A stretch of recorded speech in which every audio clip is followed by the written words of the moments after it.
The world around us is hostile to the Word of God and to biblical values, but we are called to be salt and light, to stand for truth in a decaying culture. We are not called to run from the fire, but be willing to step into the fire. God has placed you at this time in history on purpose and for a purpose. Join us as we get better equipped to address civics and culture from a biblical worldview. Welcome to Into the Fire, powered by Dream City Church.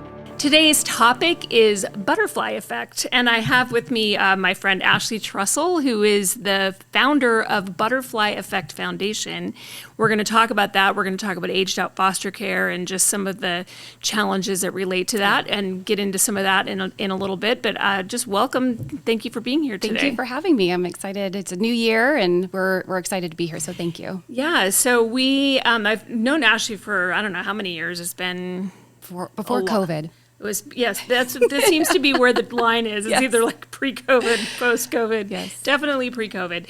But for quite a few years, and crossed paths quite a bit in different pro-life arenas, and we're both involved in the pro-life arena and in civic engagement.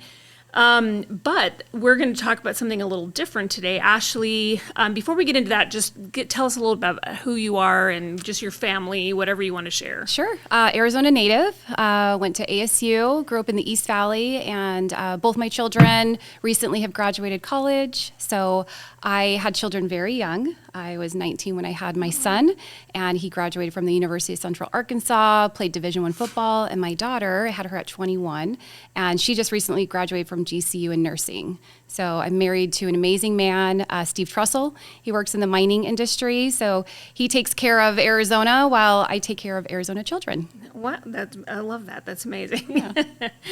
Yeah. So before we get into what you specifically do, let's just talk a little bit about foster care in general. So we've talked about this once before on the show in a different capacity, but that children, by the time they reach 8 years old, which is such a crazy thing to think about, are too old to be placed in a family and to be adopted most of the time. Like, they're considered to be too old. Right, they're not, but right, yes. They're not too old. But even when they're 16, 17, right, Absolutely. they still need a family. But Right. it's very difficult to place them, understandably. Like, it's not, I understand why families Sure. are hesitant to take older kids because they come with a lot of baggage a lot of Absolutely. times and a lot of difficulties. And you don't know what kind of dangers there are if you have other small children or things that Right. are going on, right? So, but with that, they are more likely to end up in a group home when they're 8 years old or older. So there are quite a few group homes in Arizona and across the country, which come with their own issues. Yes. And then when those kids age out of foster care as well, they don't have a support system. The government does help them some, but there's a big gap in that. And so just some of the statistics, what are some of you were talking about some of the statistics that you had about foster children? Yeah, I mean, 2024, we don't have the statistics for 2025 just yet, but over 680 children, and I say children because they still are, but once they 685 children aged out of foster care, meaning they were 18 and they were living in a group home and were not adopted and aged out. Now, Arizona has a pretty unique program that is called extended foster care, which actually blesses the children from 18 to 21, and they get subsidy. So there's 3 different stages, but the last one, which is like full independence, they get $1,200 a month to help them. But if you think how many times you probably called your mom or your dad at Right. 18 or 19, and that stops at 21. And so it's a blessing for them, but also when they're aging out of these group homes, they are not prepared, usually education-wise. I mean, DCS has a 33% high school graduation rate. Wow. And I didn't know that. yes, it's very low. Also, most of them have never held a job. They haven't ever volunteered anywhere. They're not attending a church or have a community. And so at 18, even though we have this extended foster care, they're still lacking so much. Or they don't know how to drive. That was another thing that came up. Yes, they don't have their permit at 18, so we help them study for their permit and get their Yeah. driver's license. But as you know, if you're not on your parents' or someone's insurance, we've had several of our teens at 19 get their driver's license. They have a 20-year-old car, and their car insurance is still $550. Yeah. So Right, because it's extremely expensive when you're young. yes, absolutely. Yeah, and the school thing, I do know. You tutored in a foster care group home for quite a number of years. Yeah, thank you. Yeah, we love tutors. It was amazing. I loved it. I would go in a couple days a week and tutor at a group home. That was a Christian-run group home, and just would help them with their schooling. And I know firsthand, there's real educational issues, and a lot of that, I think. Well, there's a whole number of things, but I mean, I have a master's degree in education. I've been a teacher forever. I'm not sure if you are aware of that or not, but when they're moving schools so frequently, or gaps in not attending school at all, if you're living in a car or living on the street somewhere, they don't have consistent education. Oh, absolutely. And then the trauma of what's going on, they're not really focused, they don't trust people, and so there's a whole lot of things that really do impact their education. So that number is really sad, but it's not surprising to me that it's 33. It's not. And unfortunately, like you said, they'll move from group home to group home. Yes. And so Butterfly Effect mentors 15 to 21 years old. Okay. We focus on females just because we are a ministry, we're a Christian organization, but our ministry is Christian women, so we like to pair them with Christian or young ladies. But I have several mentees and mentors have seen this. They'll start in one group home, and then they'll be moved, and then maybe the group home shuts down, so they're moved to another one, and then they're moved another because they don't get along with a young lady in the group home. And so in a year and a half that they've been mentoring, they've had 4 placements. Wow. And besides our military, I don't know who moves that often. And, Right. Usually they have mom and dad around to settle them in. And it's very traumatic to move that many times, Right. and move teachers and principals and counselors that know Friends. you. Friends, absolutely. So it's really hard. Yeah. Well, and new books, new curriculum, different places where there's not consistency. Well, from their one school to computer another. changes, Yeah. so they have to learn all that. I Yeah. mean, you name it, they're dealing with it at a Yeah. very young age. Yeah. So tell me how you got started with. How did this come about? The Butterfly Effect Foundation. You were.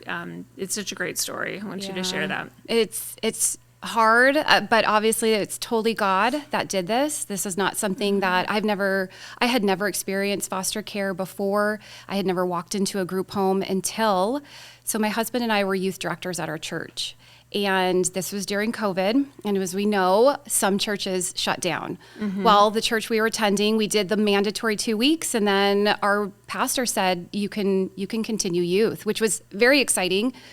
Because teenagers, they needed that communication, they needed that support, and just to get out from their bedroom and scrolling all day. So we actually would meet and do volleyball outside or basketball and just do things that the community kids would come to as well. And so we actually found ourselves with probably 50% of our youth from children we didn't even know, which was such a blessing, and we were able to pour into our community. But my husband and I really connected with a young lady, and I asked if I could take her home one day, and she was living in a hotel with 4 of her brothers and her father.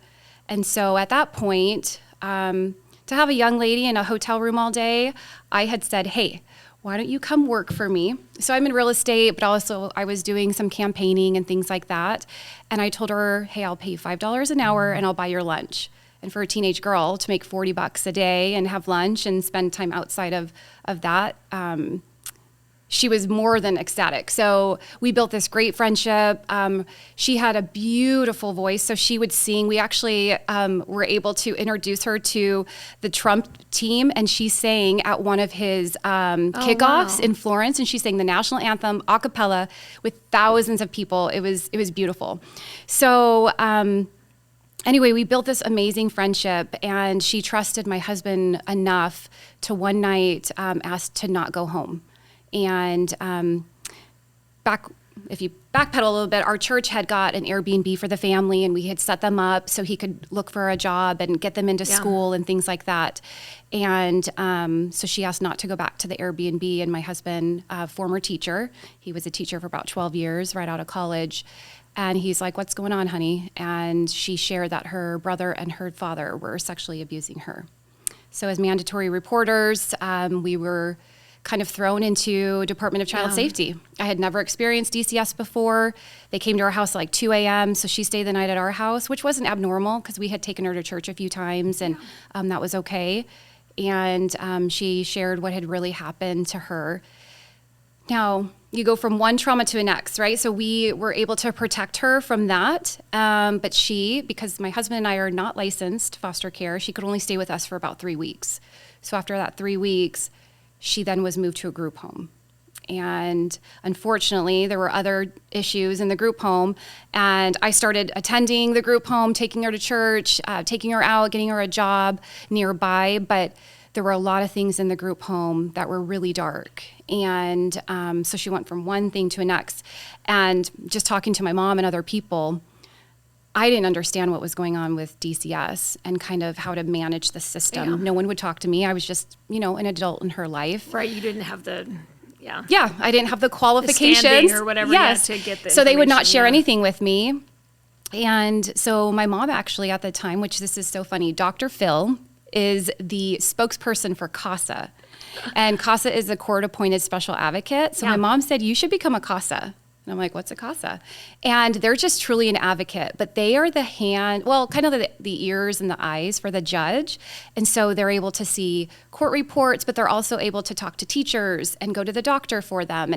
And just anything like a traditional parent would be able to do because DCS is their guardian. So I became a CASA and I was blown away at the system. And for DCS to be their guardian, the lack of really mentoring, parenting, support of these young individuals. They have, their caseloads are huge, but CASA's a one-on-one. And so that's kind of where Butterfly Effect came out of being a CASA and working with this young lady because her roommate, who was 19, said, hey, I see you helping her get a job and go to church and all the things that I want to do, and I'm not doing anything. And I'm like, what do you mean you're not doing anything? She said, no, I graduated high school. I'm not doing anything. So I'm like, okay, this can't happen. So we got her, she said, can you push me? You should ask my children what that means. If you want me to push you, we will push. And she was great. We got her into cosmetology school at EVIT, which is the East Valley Institute of Technology. She had, we got her a couple jobs. She was working at Bath and Body Works and at Chipotle. She was thriving. We were able to get her permit and her driver's license. Family and friends were helped to donate a car. It was amazing. That's wonderful. So that's where Butterfly Effect came from, was this mentorship where I didn't have, as you know, through the government, CASA is very restricted, right? There's a lot of red tape, both to protect myself, but also the child, to hold their identity. And so Butterfly Effect doesn't do that. We have a very intentional mentorship. And so there's no, as a CASA, I can't bring them to church with me. I can't introduce them to my family. Butterfly Effect is complete opposite. Yeah. So we don't actually write court reports, right? We're in court if the child asks us to be, but we're really just including them into our everyday life and supporting them where they need to be. Right. Being like a surrogate family. Yeah. Absolutely. Yeah. Yeah, I love that. And so then you created it to be a nonprofit and started training other people, right? To be mentors and to do that. And how did that process happen? Yeah, so we were just kind of plugging along, like I said, and people were donating, and we weren't in a 501c3 yet. So I figured, well, to be transparent, and they were all friends and family, people that knew and understood and could see the fruits of their, donations. I did become a 501c3 back in 23. So July of 2023, we became an official 501c3. And so people can do a tax donation and things like that. But yeah, because we're a ministry, it's a little different. We will take any volunteer that wants to maybe help us make dinner for a young lady or participate in some of our events or do a one-off. But really, we wanted the mentors to have that foundation of Christ and the love for Jesus, because what's interesting, and I don't think I shared this story, when I went into the first lady I was talking about, when I walked into her group home, I connected with one of the other girls really well. She was very dark, gothic. But when I would see her, she would perk up, and she was fantastic. Well, I hadn't seen her for a few months, and I walk in and I see her one day. I'm like, how are you? She's like, yeah, she had to go to a behavioral health center and she was there for a while. And she said, Ashley, there's just something different about you. She's like, are you a witch? I'm like, a witch? I said, no. I said, honey, that's the Holy Spirit. So she always would see something different in me, but she was searching in the wrong areas, right? Like she was reading dark material, and she just didn't have God in her life, but she saw something different in me compared to other people walking in the home. So it was a perfect opportunity for me to be able to kind of share my story and kind of introduce Jesus to her. But I mean, I love that. That's amazing. Yeah. And so you take girls that you mentor one-on-one, but you also do, I guess let's talk about that first, because we were talked about a few of them, right, of driver's licenses, and what are some of the other things that you might do one-on-one with, or the other mentors with these girls to help them? You name it, we do it. Because we're not contracted through the state, so we don't have a contract with DCS. We're very just word of mouth. So if a young lady has a butterfly mentor, and they say, hey, this woman is helping me with my job, or, my permit, things like that, then they tell their roommates in the group home. So we're kind of word of mouth. We also have this great, just with other mentors that walk into group homes, if they hear something like kind of out of the side, like, well, I can't mentor you because we're very strict. We do not put more than one mentee, butterfly, with a mentor. We really stick one-on-one. And that's very intentional because they'll call at night, they'll call on the weekends. It's a lot, right? Yeah. You can imagine your best friend or your daughter, when they're in need, who are they going to call? And so our butterfly mentors are really that constant in their life. And we talked about moving group homes. These girls have different DCS specialists. They have different judges, attorneys, group home managers and staff. They rotate through a lot. And so the butterfly mentor is that really strong individual in their life. So we do, you name it, we take them to the ballet and the symphony. We expose them to baseball games. A lot of them have never done a spring training game. Yeah. And we have a rule at Butterfly Effect: if you haven't tried it, as long as it's safe and legal, you better say yes to your mentor. So if she says, hey, do you want to try cake decorating? Like, you have to try it at least once. And then if you're like, that was lame, if they come back and they don't have a good time, they can say, I don't want to do that again. But we really try to expose them to everything. That was kind of the rule in my house. Yeah. And they you have to try things. They do everything, and they're like, that was amazing. And we even had one butterfly when she turned 18, she wanted to skydive. So we took her skydiving. I mean, it was exhilarating. She's like, I want to do this for the rest of my life. I'm like, well, I don't know if you can make that much money as a, as a parachuter, maybe in the military. And that's another thing. We take them to construction career days, and we take them to different events that they've never been exposed to. They never think they could become a pilot or an underwater welder, or you name it, we're exposing them to it. And we really try to build their confidence. When you meet a lot of the girls, they won't look at you, they'll look down, their handshake isn't very firm, they're not confident. But after a year of being with our women, they're a butterfly. They've come from this one space, and they are this beautiful individual, and it's life-changing. Yeah. And I love that. And so it's helping them walk through those, that season of life is such a decision-making season too, about where you're going to end up. In your, they feel a lot of pressure. I know that I work with homeschool students who come from stable families and have been homeschooled, and it's stressful for them. Yeah. When you have such a different situation, it's even more stressful. But figuring out, what do you want to do with your life? Where are you going to go? What relationships? And relationships are a big one. Relationships are a big one. Careers, college. Yes. All of those decisions that you have to make walking into adulthood, to not have somebody there to kind of talk those things through, because that age group is notoriously not. The prefrontal cortex is not. Well, and have you had a 14-year-old daughter? Oh, I have 4 daughters that are all adults now, right? It's so hard. And this year, they're just nasty. They don't want to do anything. And you really have to pull that out of them. And working with teen girls is a challenge. And that's why I always, God, why did you do this? Right? Why did you put this on my heart?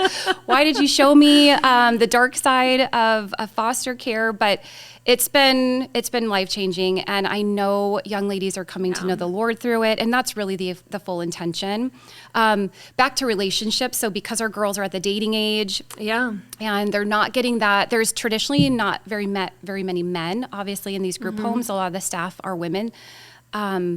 they don't understand what a man is and what a man should be for them. And so we really speak truth into that. Well, they've probably had bad experiences too with men, yeah. 100%. And so we always encourage them that if they want to start dating, he needs to open your door and he needs to respect your space. And you cannot go out looking like that. Right? I mean, we always try to share with them, like, you are a beautiful daughter of God, but men are going to look at you. And so we want them, a lot of the times they just don't know how to dress appropriately. We also go shopping with them for interview clothes and just traditional clothes that they could wear, out. And so just understanding what a first date would look like. We always talk about just how God would love them and what that looks like for their future husband, that we're praying for their future husband, their future children. And a lot of them don't want to bring children into this world because of what they've experienced. Right. And usually after about several months, they're like, I do want to have kids, but I want to make sure my child is never in foster care. Yeah. And so we just speak life into them, like, your children will not experience this because of, and we just go into their, so it's been beautiful. Now, we don't only mentor girls. I mean, that's really our mission. Right. But we do have a great partnership with GCU, and GCU has a program called Fostering Your Futures, and we've met amazing young men in that program too. Okay. So we'll help there too.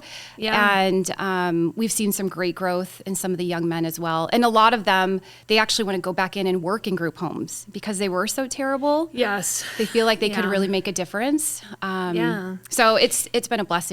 And then didn't you say you do some things where you go into group homes and do activities and things like you were talking about doing pumpkin carving or different activities just to kind of build relationships with people in the group homes? We do. And we really try to build that relationship with the group home managers as well. Yeah. So we can come in. Because that is a hard job. It is, absolutely. And it's thankless. Yeah, it's completely thankless and you're dealing with it 24/7. Yeah. I would like to change policy at the state legislature only because they only require one adult for every 10 children. And so... And that's a lot, especially when you're dealing with... Can you imagine a husband and wife with 10 kids? That's a lot. Right. And then everyone has issues. And then we've got doctors and therapy and all sorts of different appointments. And they do during the day have 2, but even in the evenings, they will pull back to 1 staff where you really should have 2 or 3. Yeah. And they're just not staffed high enough as it should be to pay attention to these kids. Have you submitted something or? Not yet, but all right. Sounds like that's something you there. need to... Yes, but we will. We'll go into the home. We have a couple that would love to make. They were from Israel and they wanted to make this beautiful dinner for them. So we come in, we bring all the plates and all the food and all the fixings, and it was interesting because it was a small table and it's a group home of 10. But it could only fit 5 girls at the table. So we're like pulling chairs out of the garage and random things. And we had 7 sit down and eat with us. We pray beforehand. Yeah. And it's just beautiful to see because they don't do that. They just don't, normal everyday life things that they don't get to experience. Yes. Yeah. So we've done Galentine's events. So February's coming up. We're hoping to do another one where we go into one of our mentors' mom's house and we do all the things girly. We've done cake decorating, like I've said, and we've just just normal It sounds like it's a lot of just regular everyday things that we take for granted. Yes. That if you grow up in a home with parents that are engaged in your life and do those kind of things, that there are a lot of people that don't get those things. They don't get them from. Even when they're living with their parents, they don't get those things. And then especially if they're in a foster care situation, they really don't. Yeah. Just in October when we did that pumpkin carving, we had one young lady who I think was 16 said, I've never carved a pumpkin before.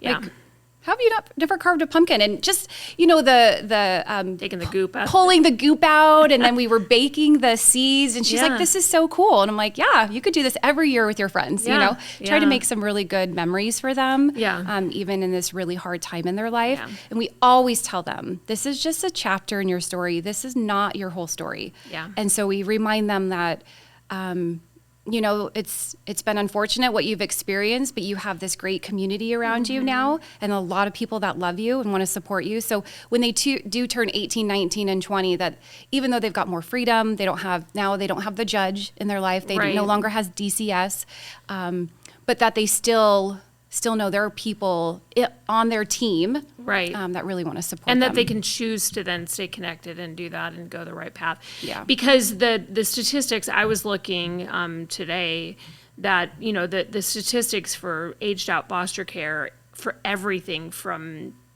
unplanned pregnancy to prison to drug abuse to homelessness, all of these things Prostitution. are prostitution, trafficking. They're trafficking very is huge. high risk of trafficking, very high risk of being homeless. Like all of those things are the aged out foster care is the highest risk factor Absolutely. for all of those things.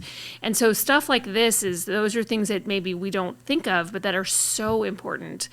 Because you and I were talking about how even, we both have adult children, but when they're young adults, they need a parent, right? Yeah. They don't, it's those funny accounts on Instagram where it's like the things that your, teenager, young adult text you. Yeah, I had my son, when he went off to college, his first year he went to Southern Utah University to play football. And so we dropped him off. I mean, we did everything, right? Right. We went and grocery shopped. We did all of the things. We toured the school. Like, we got him settled.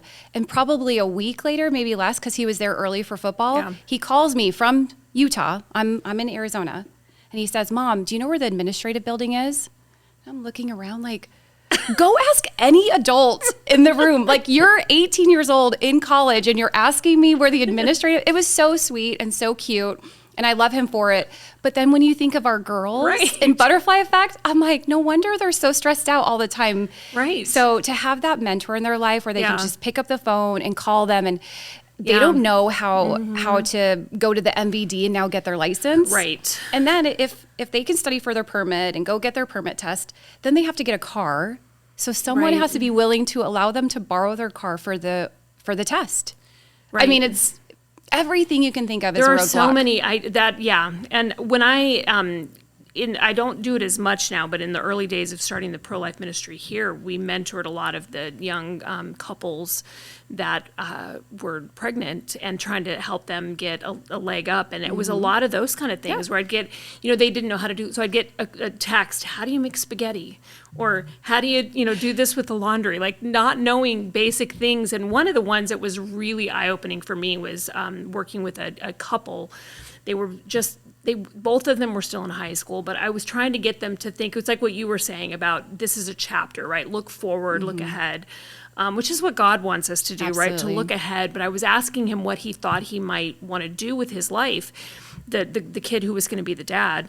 And he said, well, I always wanted to be a chef. And I said, well, why don't you start? He was a teenager. I'm like, go work in a kitchen somewhere, get some experience, learn that. And he's like, well, but I need a food handler's card. And I said, well, go get a food handler's card. He's like, I don't know how to do that. Right. He didn't, it was a very simple, it's like he didn't know how to go get a food handler's card, which is a simple thing to do, right? Yes. You walk into the building. We think it's simple. Right. Yeah. But I'm saying it's like a basic, it was a simple thing. It was a simple thing to do, but for him, it was not simple because Right. he had no clue to even where to ask or how to get started. Right. And so those are the kind of things that I think, that we're talking about with all of that, whether we're dealing with young adults that are having babies, aged out foster care, all of that. They're very simple things that they just don't have anyone to ask. Right. Where's the admin building? Where's the admin Or building? How do you make spaghetti, right? Yes. Like, they don't have anyone to ask those things. And so that is a small thing that's a huge thing. And we really encourage them because they haven't Yeah. had those experiences. So what do you dream? Like, we do vision Yeah. boards. We'll sit down with the girls around a table and have all these magazines and just dream big, dream so big. And it's beautiful because they'll put down a cabin in the woods. And I would love to own a cabin, but I don't even know how to begin. Okay, well, put it down. Let's start Yeah. there. And we really encourage them after high school to really look at either a trade school. I mean, EVIT's amazing. They have over 50 programs. And so what's great about extended foster care, they have a ETV voucher, an educational training voucher that will cover those costs. So if they go in and they want to try to do plumbing, let's say, Right. if they don't like plumbing, they can still go and do construction, or they can do barbery or cosmetology, and it's all there on campus, and it's amazing. they now have what's called Hope Tech, and it's dorms on EVIT's campus. So they get the dorm life, they get an experience, and they're beautiful. They don't have to have transportation because they can walk to class, but it's a game changer for our students. And so if they don't want to go off to college, as you know, there's all requirements. They don't care that you were in foster care. You still have to reach their threshold of your GPA. Most of our kids don't have that graduating high school. So we can encourage them to go straight into community college if they can get their credits up. There's a couple classes they have to get, I think, a 3.2. But GCU is amazing. They transfer the kids to GCU. They can get a full ride until they're 21. And it has been an awesome partnership. So not only do we encourage either secondary education or this trade school, but we've built these awesome partnerships where potentially they could work on campus when they're done. We work with also GCU City Serve. Have you heard of this? Yes. Amazing. And I don't know if you are a part of GCU City Serve, but any church or ministry can be a partner. It's called a point of distribution, and it's called a pod. It's amazing. They have anything. Nathan is their executive director, and he says, we have everything and the kitchen sink. So you name it, they have everything. If you want to take them camping, or if they have camping gear, they have beds. And what's the most beautiful thing for us is they actually have a partnership with Electric Bike, and they're electric bikes. And the founder of Electric went to GCU. He gives back so much that hundreds of bikes a month. It's beautiful. But our students who don't have their driver's license yet, but are trying to go to job interviews and class and, things like that, he actually donates them 100%. And these bikes go 28 miles an hour. So they don't have to ride the bus anymore. And one of my teens actually called and said, this is therapy for me. I just go ride my bike. And they are not riding their bike. They're just pushing the pedal, But it's so sweet. And we've really built a great partnership with GCU City Serve. They're fantastic. We also have some amazing partners. OCJ Kids, are you familiar with them? I am familiar with that. They have a dignity room for our girls. And so they do bra fittings, and they give them bras that actually fit. Because I don't know if your mom's not taking you when you're 16 or 17, you kind of are just wearing what's around. You don't know what to do. Right. So they actually do fittings, which is beautiful. They give them matching pajamas, and they do swimsuits and things like that. So that's great. They also do a cell phone service plan with them where they have to check in once a month, and they'll help them with their cell phone. And what I really like is they do a luggage program where when our teens are aging out, or if they're moving from one group home to the next, they give them beautiful pieces of luggage instead of bags. Things in a trash bag or a duffel. So we work with them. We also work with Arizona Friends of Foster Children Foundation. They're great because they have a lot of resources. Butterfly Effect is very small and intimate. Arizona Friends has been around for, I think, 60 plus years. And they are a great partner financially that can help with, you name it. They do classes, they do sports, ethnic hair. Our girls can get $125 for a month for ethnic hair, which is amazing because it's very expensive to braid their hair. Right. But Butterfly Effect is trying to become a qualified foster care charitable organization. So hopefully in 2026, your tax credit can go to us. That would be amazing. Sorry. I love that. And so as we're wrapping up, I just want to, one of the things that you said earlier, which I loved was, well, first of all, there's a lot of different areas that if someone's listening, you want to get more involved in something, there's a lot of little things that you can do. We've talked about a bunch of them, right? Ways to get involved in helping make a difference for young people, even if it's just someone that in your church that maybe doesn't have a great stable family life, that you can think of those little things like making spaghetti. Right, making spaghetti. Those things that maybe somebody doesn't know how to do and just needs somebody to be there. Because there are a lot of people walking around this church, right, that I've run into that need that extra. We all need a mentor. Right, 100%. But I also loved, you said earlier about, that how God, it's not something that you would have thought that you would have done. Right. I know that's true for me too. I always laugh about how, when I was growing up, I didn't really like hanging out with women. And then I ended up having 4 daughters and doing ministry with pregnant women, and post-abortive women. And I love it so much, but I would have never thought that that's where God would take me. So it's amazing how, he'll break your heart for things. and you learn in that, and to not be afraid of that. I feel like that's a really important piece of this story is, you guys, you would just stepped out and were available and let God do something in you and through you. And then you multiply that, right? And you build from that. And I just feel like that's the way that God works so many times is he'll break our heart for something and then use it for his glory. It is so true. I mean, just thinking about some of the things that we've gone through with our girls, it's heartbreaking. It truly is. It's so hard. And they've been through a lot, things I could never imagine. I had a beautiful family. My parents were married until my father passed away, and I never experienced any of the tragedy they did. But you're right. What God, the heartbreak that we've seen, what they've experienced, he's able to pour into them and their relationship. And some of our girls are they're unsure. They don't know if they can trust God. And that's okay. We tell them, go to him, and that's okay.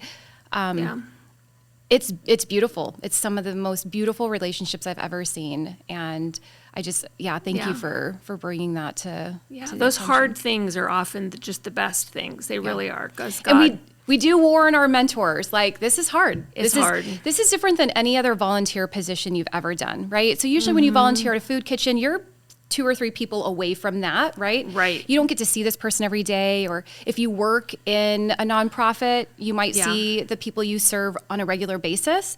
But this is intentional, very genuine and authentic relationship where you're involved a lot in what they're doing.